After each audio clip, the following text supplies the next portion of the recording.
Hey folks, I just wanted to make a quick video about the type of writing that we're going to be reading and practicing with this week, and that would be different types of reviews.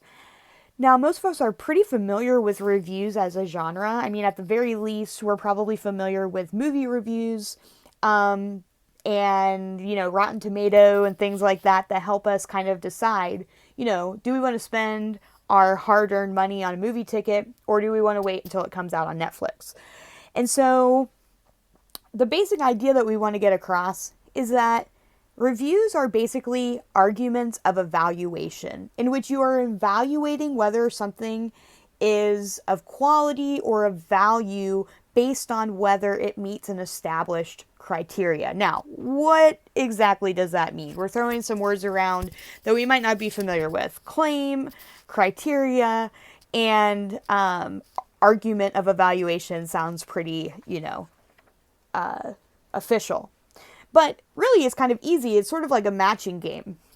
So here's the idea, right? What are the criteria? What are the standards or expectations needed to show the value or quality of our subject, right? And so make a list. What makes for a good movie, a good album, a good game, or a good app, or, a new piece of technology?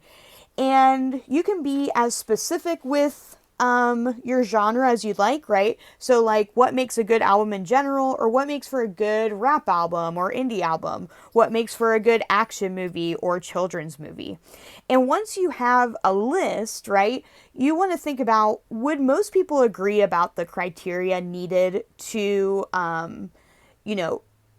make for a good movie? And then you want to say like, okay, can I maybe narrow this down to 3 to 5 different criteria that I think would be most important to deciding whether or not my subject is a good movie, a good album, a good game, etc. Right? And so that's one part of your argument, is what would be the criteria needed. The second part is the match, right?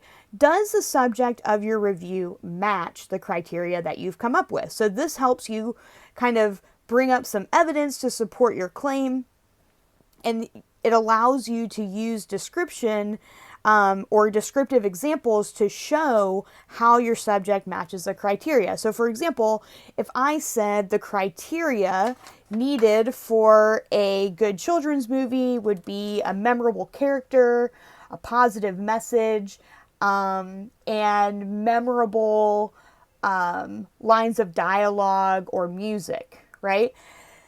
Those are pretty standard, I think, criteria for a children's movie. And then if I wanted to make an argument, I would need to have a claim, right? And so one of my claims could be Mary Poppins is the epitome of the classic children's movie.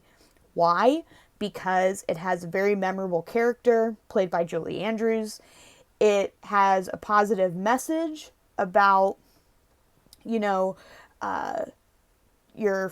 the value of your family and spending time with your parents, or parents spending time with their children. And then of course there are like a ton of classic songs, Supercalifragilisticexpialidocious, for example. And so you could go through and back up your claim that Mary Poppins is the quintessential classic children's movie by going back to the criteria and showing one by one how the movie matches with the list you've come up with.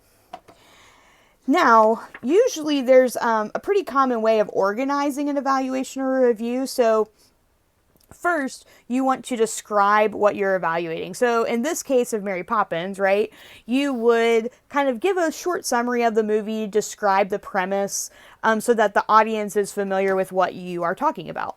Then you want to state your claim. So whether you're evaluating something that you think is good, bad, or just downright terrible, you have to say it, right? So you have to say, Mary Poppins is the quintessential classic children's movie. That's my argument that I want to make. But let's say that you don't believe me, or you've never seen Mary Poppins. Well, I have to provide reasons and evidence to show how Mary Poppins meets the criteria for a children's movie, what makes a good children's movie. And so we're going to be looking at some examples this week of different ways that writers have written reviews, whether it's via video or maybe a written text, and understanding that organization and language so that we can try it out ourselves.